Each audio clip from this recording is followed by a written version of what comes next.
Guys upcoming episode काफ़ी ही ज़्यादा धमाकेदार होने वाला है। अपकमिंग एपिसोड में हम देखेंगे अनुपमा पर बहुत बड़ी मुश्किल आ जाती है। जसमीत अनुपमा को बहुत कुछ बोलती है। हम देखते हैं घर पर मकान मालिक आता है। वो बोल रहा होता है कि तुम लोग 3 लोग यहाँ पर रहते हो, तुम लोगों को अगले महीने से डबल किराया देना होगा। जसमीत बोलती है लेकिन हम ऐसा क्यों करें।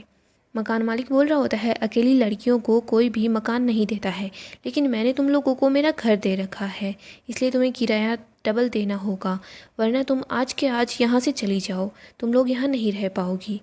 जसमीत को बहुत गुस्सा आता है। वो मकान मालिक को बोल रही होती है तुम हमारे साथ ऐसा नहीं कर सकते। इधर हम देखते हैं जसमीत अनुपमा के पास जाती है और वो बोलती है कल आप मनोहर जी के यहाँ पर गई थी, कुछ बात बन पाई क्या। अनुपमा बोलती है नहीं। जसमीत बोलती है आप कुछ काम करोगी भी या नहीं। अनुपमा बोलती है मैं मनोहर जी के यहाँ काम नहीं कर पाऊँगी, लेकिन मैं कहीं और काम ढूंढ लूँगी।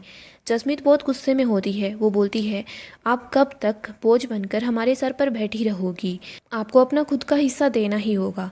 अनुपमा बोलती है जसमीत प्लीज़, मैं तुमसे वादा करती हूँ मैं तुम लोगों पर बोझ नहीं बनूंगी, मैं कोई ना कोई काम ढूंढ ही लूँगी। जसमीत को बहुत गुस्सा आता है। वो अनुपमा का हाथ पकड़ती है और उसे घर से बाहर निकाल रही होती है। इधर भारती तो अनुपमा को रोकने की कोशिश करती है, लेकिन जसमीत बहुत ही ज़्यादा गुस्से के अंदर होती है। भारती बोल रही होती है जसमीत तू ये क्या कर रही है।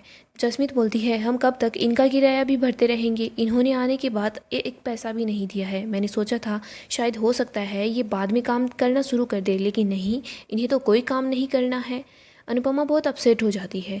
वो बहुत सोचती है, फिर वो सोचती है कि मुझे वहाँ जाना ही होगा और पंडित मनोहर जी से बात करनी होगी। अनुपमा हिम्मत जुटाकर फिर से पंडित मनोहर जी के घर चली जाती है। वहाँ पर वो जाती है तो उसे घुंघरुओं की आवाज़ सुनाई दे रही होती है। फिर हम देखेंगे अनुपमा पंडित मनोहर जी से मिलेगी। पंडित मनोहर जी अनुपमा को जॉब दे देंगे। वो अनुपमा को खाना बनाने का काम दे देंगे। अनुपमा बहुत खुश हो जाती है कि उसे काम मिल गया है। लेकिन हम देखेंगे पंडित मनोहर जी को अनुपमा और राही के बारे में भी जल्द ही पता चल जाएगा।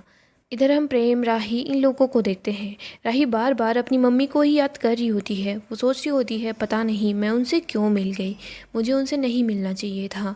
राही अपने व्रत के दिन खुश होती है, लेकिन वो माही के लिए दुखी हो जाती है।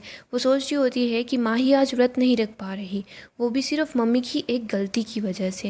इन्हें मेरी और माही दोनों की ज़िंदगी ही खराब कर दी। इधर हम माही को देखते हैं। माही अपसेट होती है।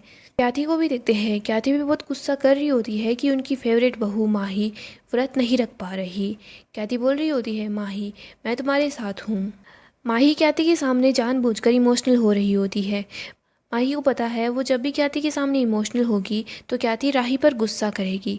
माही अभी भी राही से जेलस फील करती है। वो चाहती है कि राही यहाँ से दूर हो जाए। इसके बाद माही प्रेम से शादी कर लेगी। लेकिन दोस्तों आपको क्या लगता है, क्या माही अपने इरादों में कामयाब हो पाएगी या फिर प्रेम सिर्फ राही का ही होकर रहने वाला है? हमें कमेंट में ज़रूर बताएं। अपडेट जानते रहने के लिए चैनल को अभी सब्सक्राइब कर लें।